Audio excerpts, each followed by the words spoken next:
Welcome है। जो हम लोग की नीट की सीरीज चल रही है उसी में आज हम नेक्स्ट टॉपिक रोटेशनल एनर्जी का करने जा रहे हैं। And this question is dedicated to let my father and grandfather and question is this in front of you. A child is standing with the folded hands at the center of the platform rotating about its central axis. The kinetic energy of the system is K. The child now stretched his arms so that moment of inertia of the system doubles. The kinetic energy of the system now is. तो एक सवाल तो देखो इसी में बन गया है ना। कोई आदमी अपने हाथ को क्या कर दे, फैला दे, तो उसका मोमेंट ऑफ इनर्शिया बढ़ जाता है ना। अगर फोल्डेड किया हुआ तो मोमेंट ऑफ इनर्शिया कम होता है, फैला दे तो बढ़ जाता है। देखो यहाँ कह भी रहा कि क्वेश्चन में कि ये डबल हो गया है ना। तो अब हम लोग आते हैं इसके नेक्स्ट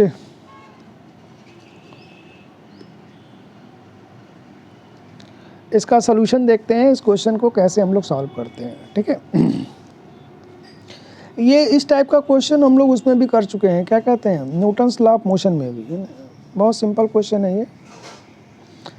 देखिए, दो बातें याद रखना यार है। जब ट्रांसलेशनल मोशन की बात आए और सवाल में कहीं दिक्कत फंस रही हो, अगर है ना, ट्रांसलेशनल मोशन का सवाल है और दिक्कत फंस रही है, तो एक तुमको तरीका बताते हैं।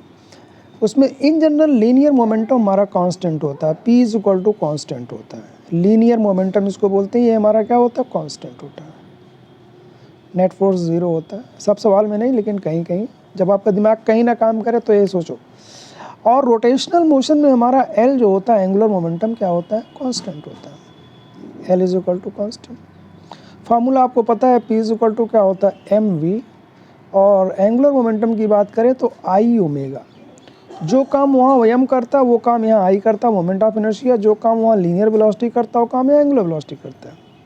अब याद करो, हम लोगों ने पढ़ा था काइनेटिक एनर्जी और लीनियर मोमेंटम में रिलेशन होता है p²/2m। याद आ रहा है कि नहीं याद आ रहा है ये।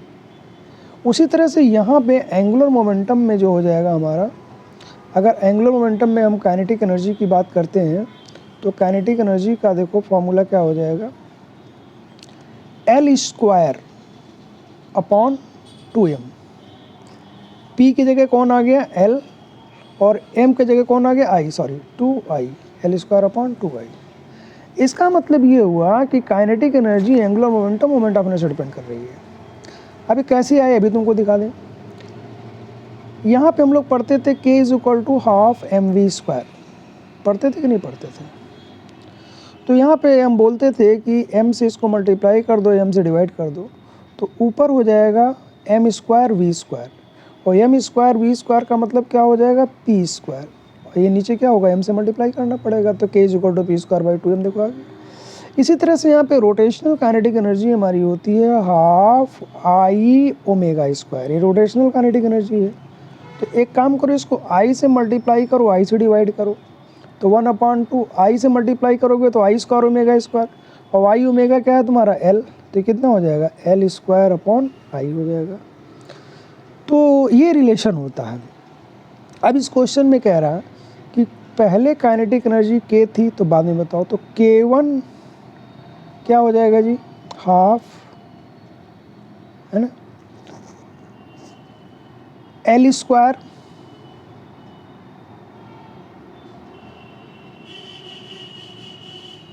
Upon I1। L कांस्टेंट इसलिए मैंने लिखा। K2 is equal to half, sorry half L1² है ना। K1 equal to half L1² upon I1, और K2 क्या हो जाएगा, half L2² upon I2। L is equal to हमारा क्या, I omega, that is the constant. तो I और ओमेगा का प्रोडक्ट कांस्टेंट है ना। तो यहाँ पे मैं क्या लिख दूँ, K1 upon K2 is equal to L1² L2² ऊपर आ रहा है, तो L1² upon L2² into half half तो हो गया, ये I2 अपॉन I1 हो जाएगा। अब देखो L1 L2 की ज़रा बात कर लेते हैं थोड़ा। L1 बराबर क्या होगा, I1 omega 1, L2 is equal to क्या होगा, I2 ओमेगा 2। तो ये क्या कह रहा था, I1 पहले I था और बाद में ये 2I हो गया, लेकिन दोनों का प्रोडक्ट बराबर होना है, L1 बराबर L2, L1 बराबर L2 होना है।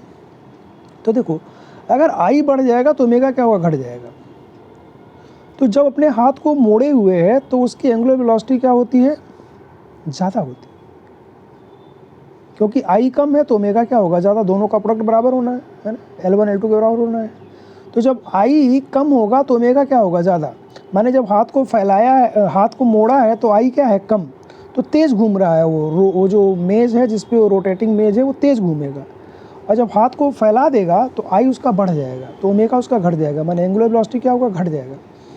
तो ये भी चीज़ आप ध्यान में रखेंगे जब वो हाथ को फैला देगा तो वो धीरे चलने लगेगा, टेबल, और जब हाथ को सिकोड़ लेगा तो तेज घूमने लगेगा, ठीक है। लेकिन ये L1 L2 का प्रोडक्ट कांस्टेंट होगा तो L1 स्क्वायर L2 स्क्वायर यहाँ से हमारा कैंसिल हो जाएगा। तो K1 को हमने क्या माना था, K, और K2 को हमने क्या मान लिया, K dash. Moment of inertia पहले क्या था, I, बाद में क्या हो गया, 2I, तो I2 की जगह I और ये I, तो ये हमारा कितना हो गया, 2। तो K डैश की बात करें तो K बाई 2 हो, यानी इसकी काइनेटिक एनर्जी कितनी हो जाएगी, K बाई 2। क्लियर हो गई बात। तो इस क्वेश्चन में बहुत सारे क्वेश्चन थे और कॉन्सेप्चुअल क्वेश्चन था, तो हमने कहा इसको एक्सप्लेन करके आपको दिखा देते हैं। Okay, thank you.